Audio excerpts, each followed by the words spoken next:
됩니다. 우리 묵상의 주제 그날에 이 성경에서 그날이라고 하는 것은 마지막 남은 예언입니다. 주님 다시 오시는 그날입니다. 우리가 그날을 준비하는 믿음의 사람들이 갖추어야 할 성품, 베드로후서 1장 4절 우리 다 같이 함께 암송합니다.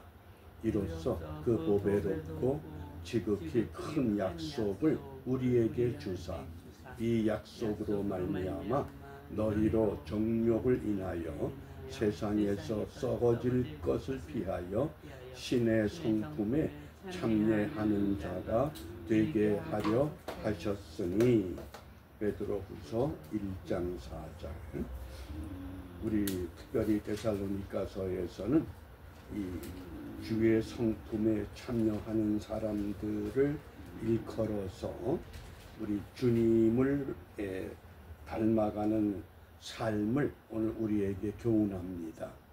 어떻게 주님을 닮아가야 되느냐? 주를 본받는 자가 되어야 한다. 어떻게 주를 본받아야 하느냐? 우리 오늘 묵상의 주제가 있는 데살로니가후서 1장 10절 말씀입니다. 그날에 강림하사 그의 성도들에게서 영광을 얻으시고. 주님 오실 때 이 땅에 남아있던 성도들을 통해서 영광을 얻으실 뿐만 아니라 모든 믿는 자에게서 기이히 여김을 얻으시리라. 모든 믿는 성도들을 통해서 놀라운 하나님의 은혜를 우리가 깨닫게 됩니다. 이 데살로니가서에서 강림이라고 하는 이 헬라 단어가 세 가지로 사용됩니다. 데살로니가 전서 후서 전체를 우리가 읽어보면 강림이라고 하는 이 단어가 9구절 소개됩니다. 우리 한글 성경은 똑같이 강림이라고 번역을 하지만은 헬라어 성경에서는 세 가지 단어로 구분을 합니다. 첫 번째가 에르코마이. 이것은 2번 사용이 됐습니다. 데살로니가 전서 1장 10절, 데살로니가 후서 1장 10절. 이 에르코마이, 이거는 돌아온다, 그런 뜻입니다. 그 다음에 가장 성경에서 많이 쓰이는 용어입니다. 우리가 흔히 재림 그러는데 강림으로도 번역이 됩니다. 파루시아. 이건 현존이다. 데살로니가 전서 후서에서 6번 사용이 됐습니다. 그 다음에 좀 특이한 용어입니다. 카타바이노. 이거는 단 한 번 사용됐습니다. 4장 16절입니다. 카타바이노. 두 단어가 합성된 것인데 내려온다, 그런 뜻입니다. 우리가 좀 이 의미를 정확히 파악하기 위해서 먼저 이 에르코마이라고 하는 단어, 이 에르코마이는 데살로니가서에서 어떤 강림을 말씀하느냐? 이것은 현세적, 현실적 종말입니다. 주님이 반드시 오셔. 그러니까 오늘 오실 수도 있다는 얘기죠. 오늘 오실 수도 있다. 그래서 그 스코틀랜드의 경건한 가문 출신의 호나티우스 보나르 목사는 아침에 이런 기도를 합니다. 주여, 이 아침에 오시겠습니까? 그리고 또 하루를 마감하는 밤이 되면 주여, 이 밤에 오시겠습니까? 그게 에르코마입니다. 현세적 종말입니다. 오늘 오실 수 있다. 종말을 기다리는 그런 신앙, 그것을 에르코마이라고 합니다. 우리 성경에 보면 누가복음 17장 21절 하나님의 나라는 너희 안에 있느니라. 그게 에르코마입니다. 우리가 죽어서만 가는 것이 하나님의 나라가 아니라 이미 내 안에 우리와 함께 하나님의 나라가 임했다. 이것을 에르코마이라고 합니다. 또 예수님께서 가르쳐 주신 기도 가운데 마태복음 6장 10절에 하나님의 나라가 임하옵시며, 어떻게? 지금 이 땅에, 이 나라에, 이 자리에 임하기를 원하는 것, 그때도 에르코마이라는 단어를 사용합니다. 데살로니가서에서는 데살로니가전서 1장 10절, 공교롭게도 데살로니가후서 1장 10절 같습니다. 하늘로부터 강림하실, 하늘로부터 오신다는 겁니다. 이게 에르코마이라는 단어를 기억해 주시길 바랍니다. 돌아오신다. 그 다음에 두 번째가 파루시아입니다. 이것은 아직 이루어지지 않은 미래적 종말을 말합니다. 데살로니가전서 2장 1절에 우리 주 예수 그리스도의 강림하심과, 초대교회에 특히 데살로니가 지역의 교회가 이 예수님의 재림에 대한 심각한 몸살을 앓고 있습니다. 아니, 주님 곧 오신다고 했으니 주님 곧 오실 주님을 기다려야지, 뭐 의식주에 매달리고 학업에 매달리고 직장에 매달리고 가정에 매달리느냐. 주님만 기다리자. 어떻게 보면 순수한 것 같지만은 이것은 에르코마이라고 하는 현세적 종말을 무시해버린 겁니다. 그러니까 에르코마이라고 하는 단어를 두 번 사용하면서 현실 생활, 이것을 붙잡으려는 겁니다. 그러면서 장차 오실 파루시아, 이것을 강조했습니다.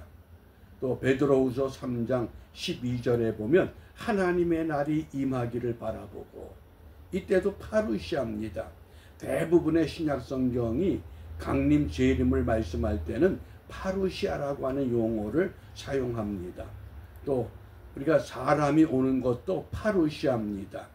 원래 이 파루시아라는 단어가 로마의 통수권자 황제가 어느 지역을 방문할 때 황제를 위한 용어입니다. 아무에게나 붙이는 거 아닙니다. 가이사가 오늘 우리 지방에 오신대, 파루시아. 그게 파루시아입니다. 그런데 바울은 그것을 황제가 임하는 것이 아니라 장차 오실 주님, 그 주님의 임재, 그것을 파루시아로 사용을 했습니다. 또 고린도 후서의 같은 경우에 보면 이 디도가 오는 것, 그 디도가 온 것, 이것도 파루시아, 사람이, 반가운 사람이 오는 것도 파루시아로 번역을 합니다. 그래서 이 에르코마이와 파루시아, 에르코마이 그러면 현세적 종말을 강조하는 용어가 되고, 파루시아 그러면 미래적 종말에 대한 강조가 된다고 하는 것, 우리가 이것을 기억해 주시고, 그렇다고 하면 이 종말은 언제 오느냐. 그래서 우리가 이 마지막 날들, last days와 마지막 날, the last day, 영어로 이렇게 구분해서 사용하는데, 마지막 날들은 뭡니까? 현세적 종말의 날, 예수님이 초림 때부터 재림 때까지 모든 기간, 그건 바로 에르코마이에 해당한다고 생각하면 되겠습니다. 그 다음에 마지막 날은 뭡니까? 파루시아, 예수님 직접 오시는 날. 그런데 문제가 우리 주위에 시한부 종말론자들이 있습니다.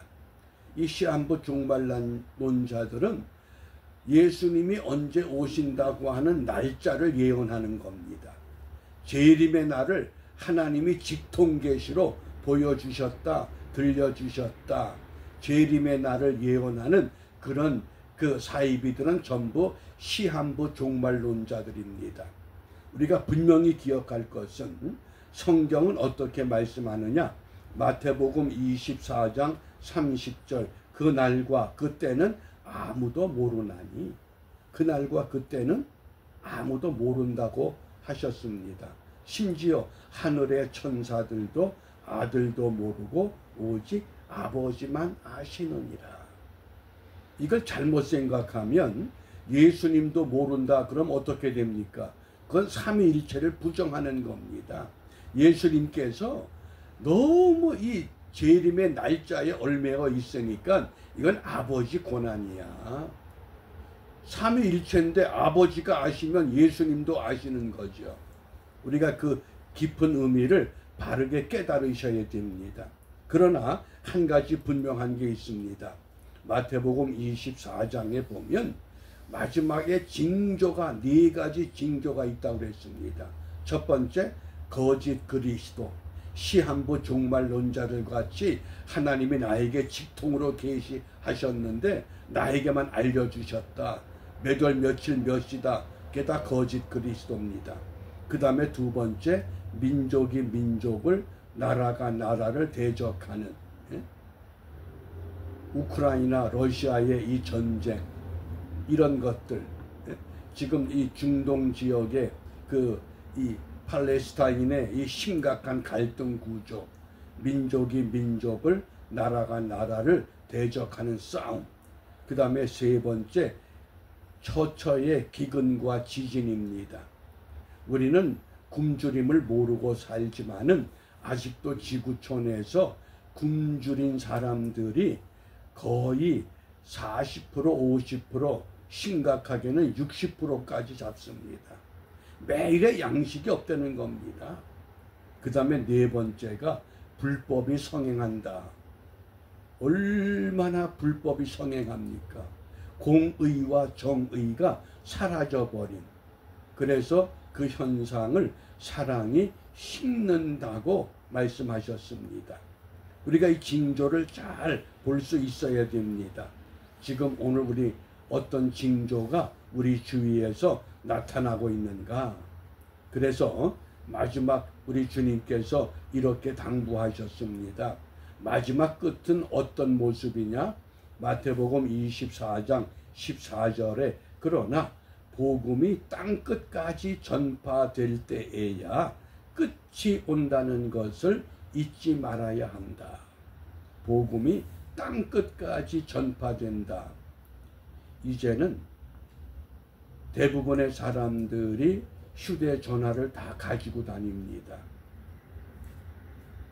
이 전화가 지구촌 곳곳에 전부 다 소식을 한꺼번에 알려줍니다.